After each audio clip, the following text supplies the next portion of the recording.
Solution is a mixture which can either be a homogeneous mixture or it can be a heterogeneous mixture.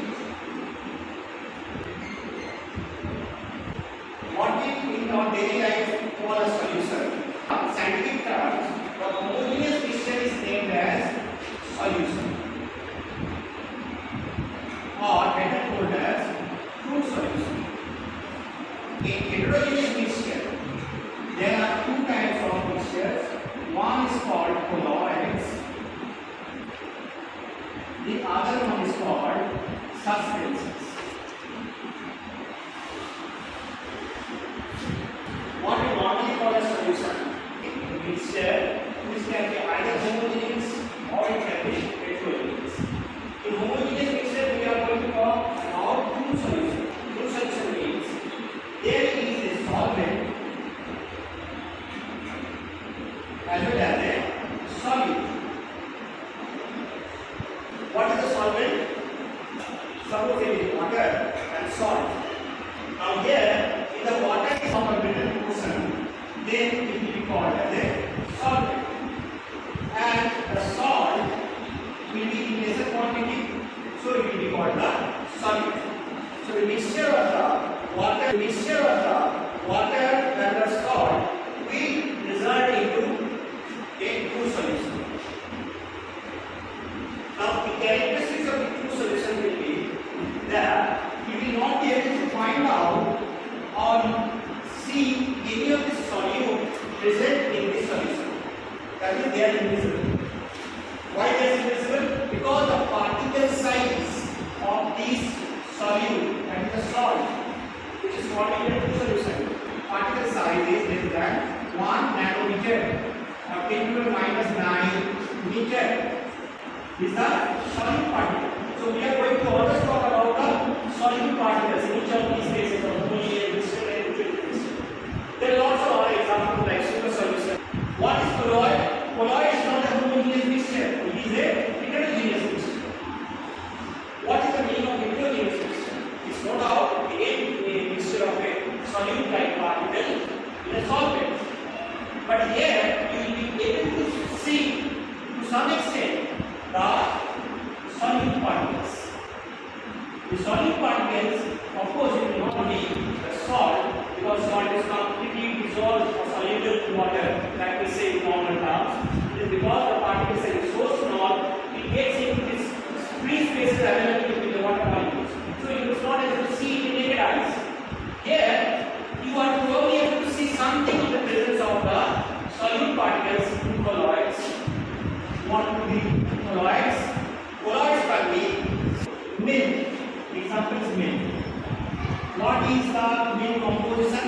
Milk composition is no doubt water as a solvent, and it contains proteins which are present in milk. Solute particles are bigger than the particle size of the solution.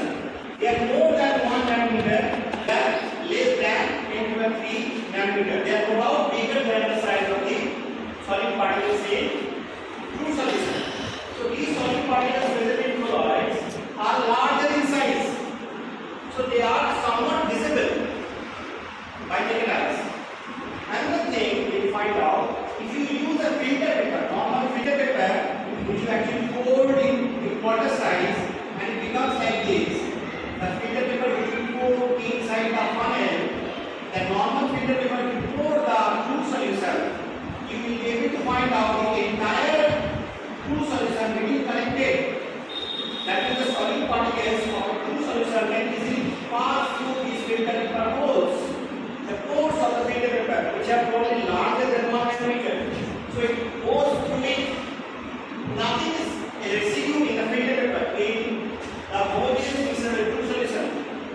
In the colloids also, you will probably find almost this is happening. It is probably not going to filter anything, but a slight portion of particles may be visible here. Those particles which are probably larger than the filter paper pores. But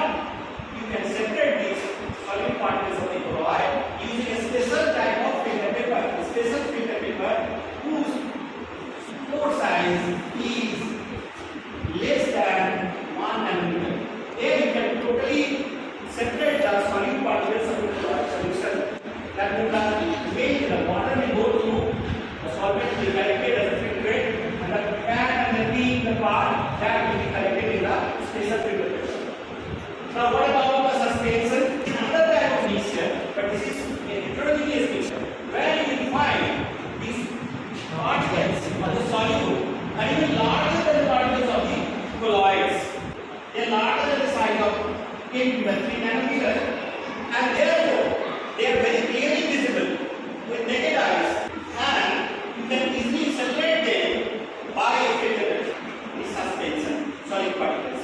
So what happens? Using a normal filter paper, you cannot separate the solid and solvent in a solution. You can probably not separate here also in chlorides, but in 100% possible chance there you can separate the solid particles in the suspension using a normal filter paper. But using a special filter paper, you can only separate the solid particles in the colloid solution, but not possibly in the true solution. So, is that clear? Now next question comes. The best important part of this question: how do you differentiate between them even without using a filter paper? But a special effect called Tyndall effect. What exactly is Tyndall effect? Let us understand.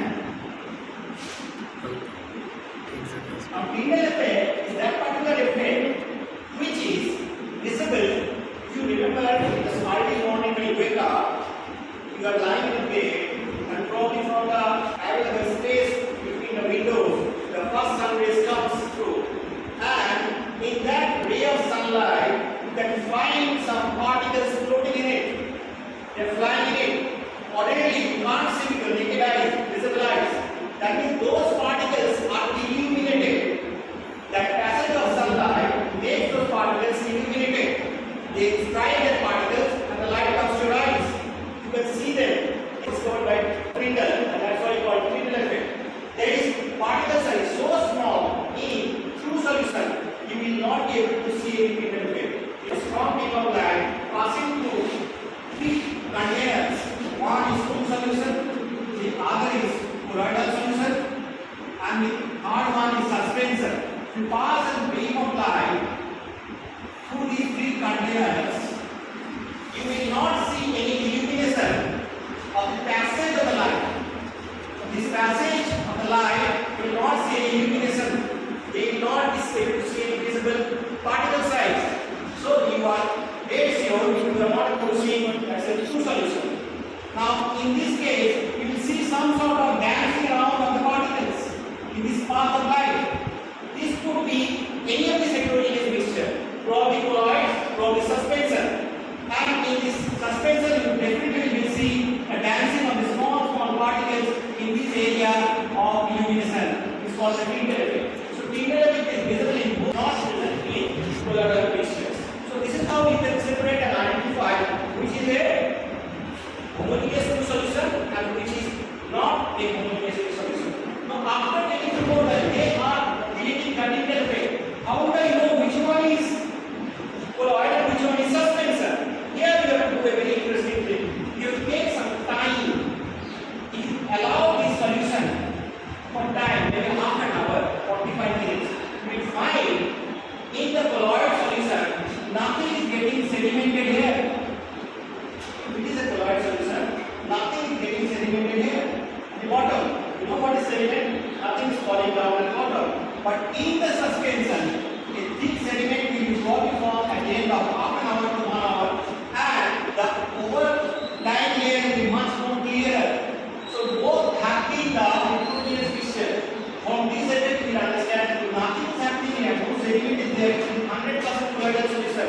The other one is suspension. Why is this happening like this?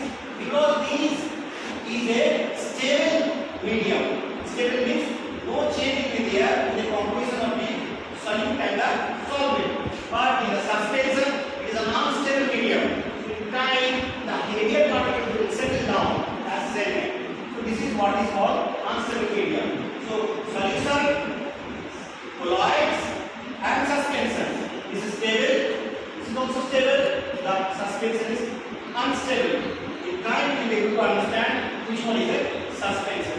I hope this question is clear with you. Any other questions you have?